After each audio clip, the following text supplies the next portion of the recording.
This is Chicago's very own WGN Midday News.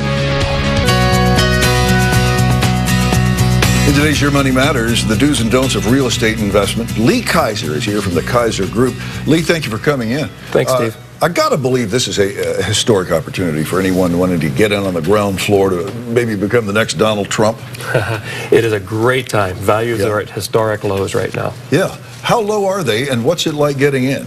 Well, it depends on the neighborhood where you're looking and the product type.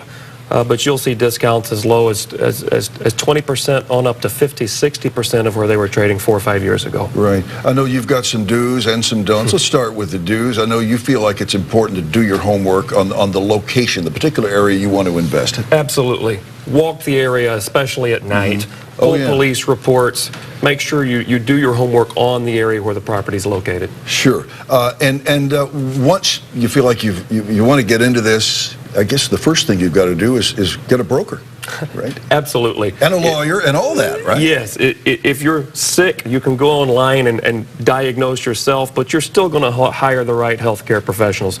Do the same with real estate. You need the right broker who understands the market, the right attorney who specializes in those transactions, and most importantly, the right lender on your team. Now, here's something I wouldn't have thought of. Once you've got a property, you think you want to buy it, maybe you have bought it, you've got to challenge the property tax assessment. Especially if you're in Cook County. In Cook County. Yes. Always check the tax assessments before you buy, and even if you like where it's assessed, protest it anyway. It's simply the nature of the beast here. Pretty good advice for homeowners as well, right? Absolutely. Yeah. Also, I guess this goes without saying, you got to look at multiple properties too.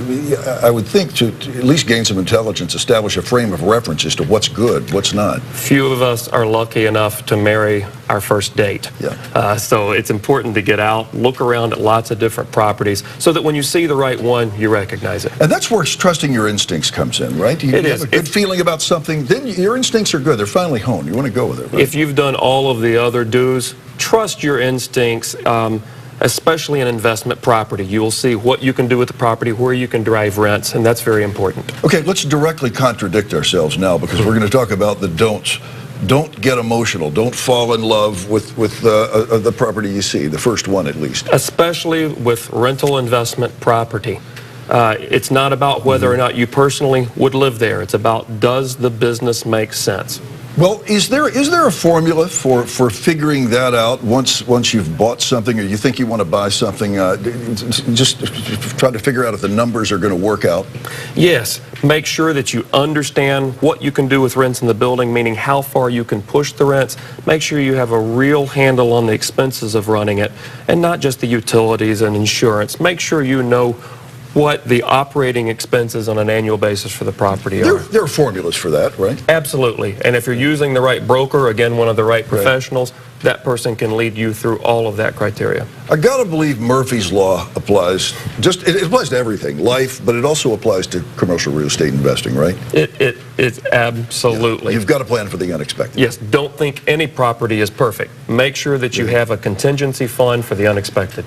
Okay, and finally, I gotta believe it's a good idea, and you're suggesting this, make a lowball offer. What you think might be a lowball offer. It is still a buyer's market. Values have slowly begun coming back, but don't be afraid to offer what you really want to pay for the property, even if you think it might be lower than the seller would accept. You might get surprised. It's tough getting a loan these days, isn't it? It is tough, but not as tough as it was a year ago, especially in commercial and investment property. A large number of local lenders are actively coming back into the market. We're seeing not only acquisition loans, but refinance loans that we weren't seeing 30 days ago even.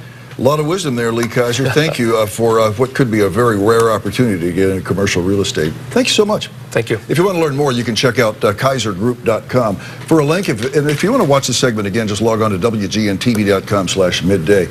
We've got the Midday Buzz coming up. Lady Gaga, a sighting of Lady Gaga at the Chicago